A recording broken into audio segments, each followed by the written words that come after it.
আকাশের রং নীল কেন হয়? চলো আমরা দেখে আসি। সূর্যরশ্মি রংধনুর 7টি রঙে তৈরি। রঙগুলো বায়ুমণ্ডলে প্রবেশ করে। বায়ুমণ্ডলীয় নানা গ্যাস ও পরমাণুর দরুন রশ্মিগুলো চারিদিকে বিক্ষিপ্ত হয়ে পড়ে।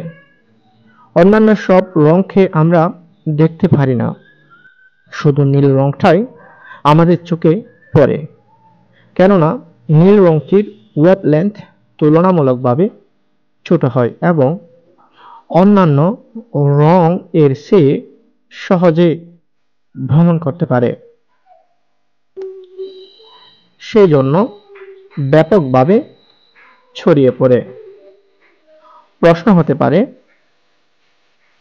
বেগুনি রং ও তো ছোট ওয়েভলেন্থের অধিকারী, তবে কেন আকাশ বেগুনি নয়?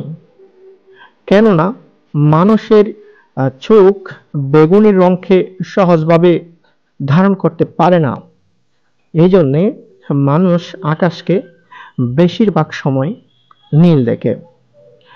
এই ধরনের যদি কিছু বেসিক প্রশ্নের আনসার পেতে চাও, তাহলে আমাদের চ্যানেলটিকে সাবস্ক্রাইব করে পাশে থাকুন এবং লাইক ও কমেন্ট করুন।